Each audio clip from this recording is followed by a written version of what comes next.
हाथी और शेर की कहानी। Lion and elephant story in Hindi. एक बार एक जंगल में एक शेर अकेला बैठा हुआ था।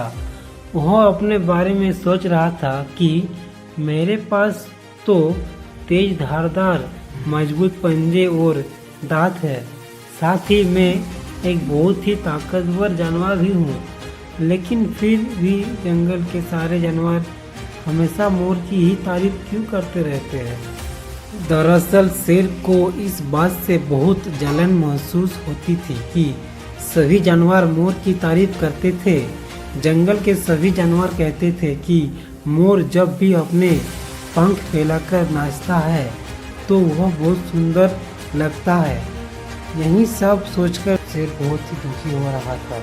वह सोच रहा था कि इतना ताकतवर होने और जंगल का राजा होने पर भी कोई इसकी तारीफ नहीं करता। ऐसे में उसके इस जीवन का क्या मतलब है।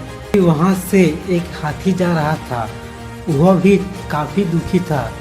जब शेर ने उस दुखी हाथी को देखा तो उससे पूछा, तुम्हारा शरीर इतना बड़ा है और तुम ताकतवर भी हो, फिर भी इतने दुखी क्यों हो? तुम्हें क्या परेशानी है?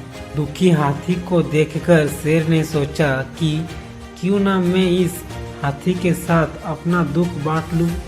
उसने आगे कहते हुए हाथी से पूछा कि क्या इस जंगल में ऐसा कोई जानवर है जिससे तुम्हें जलन होती हो और वह तुम्हें हानि पहुंचाता हो?